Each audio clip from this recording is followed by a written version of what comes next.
Nang ibigin kita, marami ang nagtaka. May nagsabi na bulag raw ang aking mata. Ang sagot ko, hindi malinaw bulag.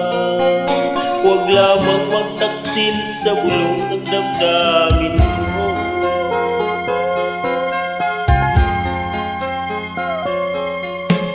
Nang ibigin kita, marami ang nailing. May nagsabi marahil na raw ako ay hanggang. Ang sagot ko, ako ay hindi hanggang.